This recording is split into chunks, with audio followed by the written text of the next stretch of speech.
Assalamualaikum warahmatullahi wabarakatuh. Nama saya Muhammad Ridwan Maulana dari kelas 12 IPS 4 dengan nomor absen 22. Assalamualaikum warahmatullahi wabarakatuh. Nama saya Yulia Manda Puniasi, nomor absen 34. Halo semuanya, perkenalkan nama saya Azra Ardenia.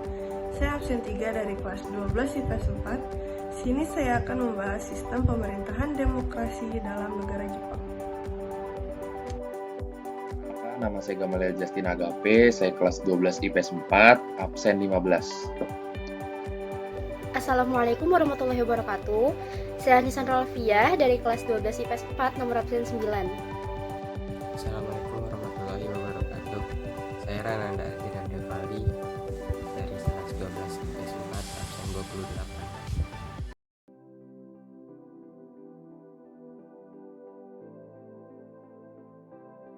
Saya akan menjelaskan letak astronomis dan letak geografis negara Jepang. Secara astronomis, negara Jepang terletak pada 30 derajat lintang utara sampai 47 derajat lintang utara dan terletak pada 128 derajat bujur timur sampai 146 derajat bujur timur. Sedangkan secara geografis, negara Jepang berbatasan dengan yang pertama di sebelah timur, Jepang berbatasan dengan Samudra Pasifik. Yang kedua, di sebelah utara, Jepang berbatasan dengan Laut Okhotsk. Yang ketiga, di sebelah selatan, Jepang berbatasan dengan Laut Filipina dan Laut Cina Timur. Yang keempat, di sebelah barat, Jepang berbatasan dengan Laut Jepang dan Selat Korea. Selanjutnya, Jepang sendiri terletak di Samudra Pasifik Utara.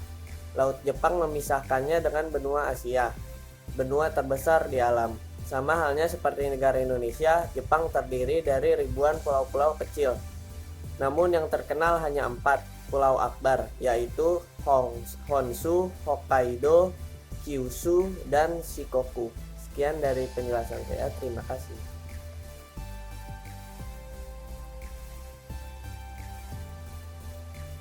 Di sini saya akan membahas karakteristik negara maju di Asia, yaitu Jepang. Pertama, saya akan membahas karakteristik Jepang yang paling relevan. Di antaranya, pertama, bahasa asli adalah bahasa Jepang. Yang kedua, tulisannya memiliki 3 tingkatan yang berbeda, kanji yang mencakup piktogram dan 2 suku kata yang berbeda, hiragana dan katakana. Yang ketiga, pakaian tradisional Jepang memakai nama kimono yang bisa dipakai pria maupun wanita. Yang keempat, ibu kotanya adalah Tokyo. Mereka menggunakan mata uang yang dikenal sebagai yen Jepang.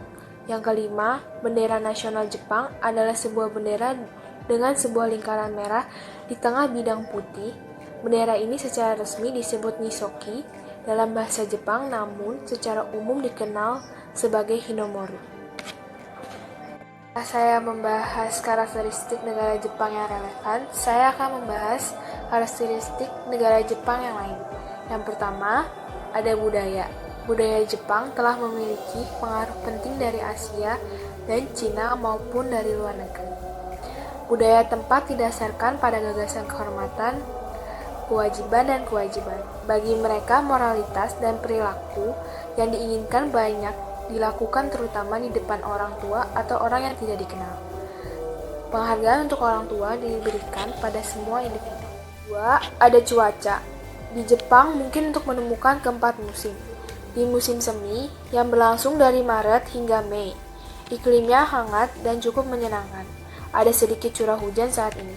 Di musim panas yang terletak antara Juni dan Agustus, musim hujan dimulai dan iklim menjadi lebih panas dan agak lembab. Antara September dan November, musim gugur terjadi dengan cuaca sejuk dan dingin. Dan akhirnya, musim dingin muncul antara Desember dan Februari dengan cuaca kering dan hari-hari cerah. Yang ketiga ada flora. Jepang memiliki berbagai macam flora di tempat berkat iklim dan jenis bantuan yang dapat ditemukan di situs. Sekitar 65% dari total permukaan ditutupi oleh hutan di mana Anda dapat menemukan pohon-pohon yang cukup subur dan tumbuhan runjung yang melimpah. Pinus merah, kastanye, maple, dan birch banyak ditemukan di sana. Hutan jenis konifera terletak terutama di bagian barat. 4. Ada fauna. Fauna di Jepang juga cukup bervariasi dan termasuk binatang seperti reptil, ikan, beruang hitam, dan rubah. Fakta menarik adalah bahwa Jepang adalah satu-satunya tempat di mana Anda dapat menemukan kera berwajah merah yang berlimpah di wilayah Honshu. Selain itu, juga ada panda raksasa dan panda merah. Yang kelima, ada sumber daya alam. Jepang memiliki beberapa sumber daya mineral, terutama tembaga, belerang, timah, dan seng. Di beberapa daerah, Anda dapat menemukan sumur petrologi, timah, uranium, dan emas. Yang keenam, ada bioma. Bioma seperti hutan abadi konifer boreal, hutan beriklim gugur, zona beriklim hangat, hutan subtropis, bakau, dan bioma alpine tundra dapat ditemukan. Di beberapa daerah, bioma padang pasir di pantai berlaku.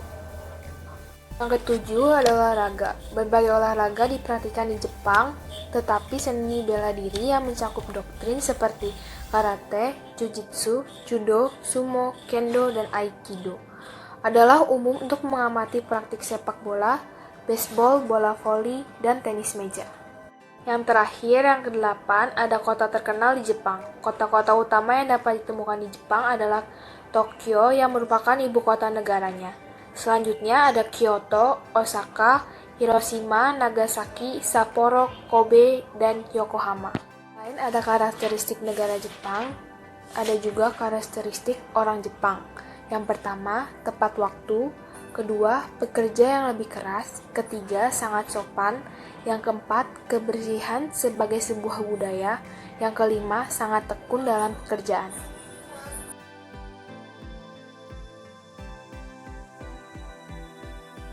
Oke, di sini saya akan membahas apa sih sistem pemerintahan dalam negara Jepang. Negara Jepang menganut sistem pemerintahan parlementer seperti negara Inggris dan negara Kanada. Berbeda dengan negara Amerika, masyarakat Jepang tidak memilih presiden. Namun, para anggota diet memilih Perdana Menteri di antara mereka sendiri. Perdana Menteri bertugas sebagai membentuk dan memimpin kabinet menteri negara. Politik Jepang berbentuk multipartai bicameral parlemen demokrasi, perwakilan kerajaan konstitusional di mana kaisar adalah kepala negara seremoni dan Perdana Menteri adalah kepala pemerintahan dan kepala kabinet yang merupakan bagian dari eksekutif. Lembaga legislatif berada di tangan parlemen, di mana terdiri dari DPR dan Dewan Penasehat. Yudikatif berada di tangan Mahkamah Agung dan Pengadilan, dan kedaulatan berada di tangan rakyat Jepang berdasarkan konstitusi. Jepang dianggap sebagai kerajaan konstitusional dengan sistem hukum sipil.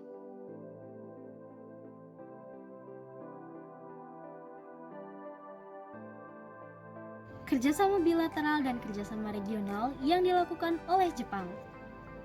Kerjasama bilateral yang dilakukan oleh Jepang. Tapi sebelum membahas kerjasama bilateral yang dilakukan oleh Jepang, saya ingin memberitahu apa sih kerjasama bilateral itu. Kerjasama bilateral adalah kerjasama yang dilakukan oleh dua buah negara dengan tujuan saling menguntungkan. Jepang melakukan banyak kerjasama dengan berbagai negara, tapi saya di sini akan membahas kerjasama yang dilakukan oleh Jepang dengan Indonesia. Banyak kerjasama yang mereka lakukan, tapi saya akan membahas hanya 3 saja. Yang pertama, diadakannya Jakarta Japan Matsuri dan Indonesian Festival di Tokyo. Sesuai namanya aja nih, dua acara ini pastinya bertujuan untuk mengenalkan masing-masing budaya kepada masyarakatnya. Seperti Jakarta Japan Matsuri yang ditujukan untuk pengenalan budaya Jepang kepada masyarakat Indonesia, dan Indonesian Festival yang ditujukan untuk pengenalan budaya Indonesia kepada masyarakat Jepang. Yang kedua, dilakukannya kerjasama yaitu Indonesian Japan Economic Partnership Agreement atau yang disingkat dengan sebutan IJPA. IJPA ini dilakukan bertujuan untuk meningkatkan ekspor, impor, serta investasi yang dilakukan oleh negara Jepang dengan Indonesia.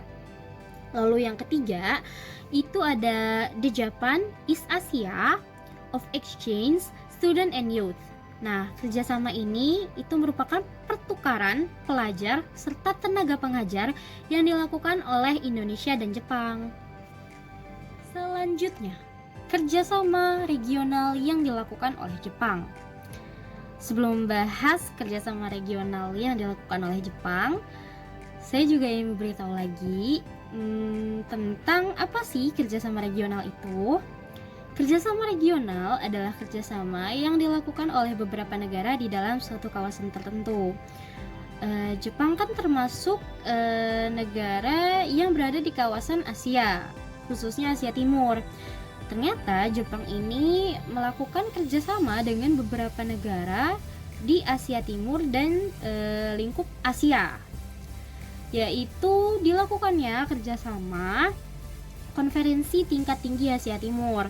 Walaupun emang namanya ini Konferensi Tingkat Tinggi Asia Timur, tapi ternyata konferensi ini diikuti oleh 16 negara dan tidak tertutup hanya negara Asia Timur saja, yaitu adalah 10 negara ASEAN, lalu ada Cina, ada Korea Selatan, ada Australia, ada Selandia Baru, dan yang tentunya ada Jepang. Kerjasama yang dilakukan oleh Konferensi Tingkat Tinggi Asia Timur ini saya akan bahas ada 3. Yang pertama ada EAS, Energy Cooperation Task Force. Kerjasama ini itu dilakukan dalam pemberdayaan sumber energi. Lalu ada Comprehensive Economic Partnership in East Asia. Kerjasama ini bertujuan untuk integrasi ekonomi serta pembangunan nasional. Nah, tujuan utamanya itu untuk mengurangi angka kemiskinan di sebuah negara dan meningkatkan kesejahteraan sosial. Nah, yang ketiga ini ada Economic Research Institute for ASEAN and East Asia. Nah, kerjasama ini itu adalah kerjasama yang dilakukan untuk riset-riset tertentu dan khususnya ini tuh dibiayai oleh Jepang. Riset apa sih yang dilakukan? Risetnya itu banyak, mulai dari kondisi geografis serta integrasi negara-negara di Asia Timur, juga negara Asia yang lebih besarnya. Terus riset-riset di bidang ekonominya, di bidang energi juga, sosial budaya. Pokoknya di berbagai bidang ini dilakukan riset supaya nanti hasil risetnya itu bisa digunakan oleh Jepang untuk memperkuat integrasi kerjasama negara-negara di Asia Timur. Sekian penjelasan tentang kerjasama bilateral dan regional yang dilakukan oleh Jepang. Kurang lebihnya mohon maaf. Terima kasih. Selanjutnya akan dilanjutkan dengan pembahasan isu-isu yang berada di negara Jepang oleh Rananda. Terima kasih.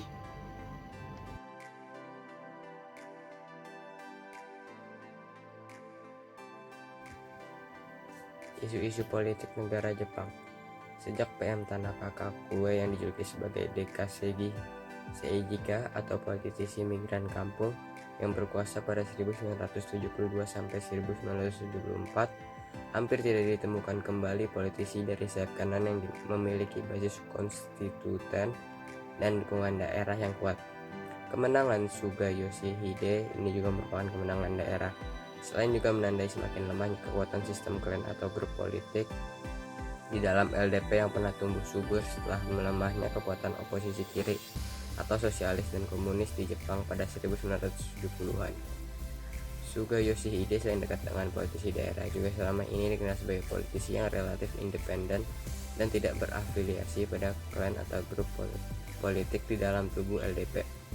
Punahnya sistem Habatsu ini seperti menjadi era baru dari sistem politik Jepang yang lebih terbuka bagi partisipasi dan mobilisasi seluruh kekuatan politik Jepang, terutama yang ada di daerah.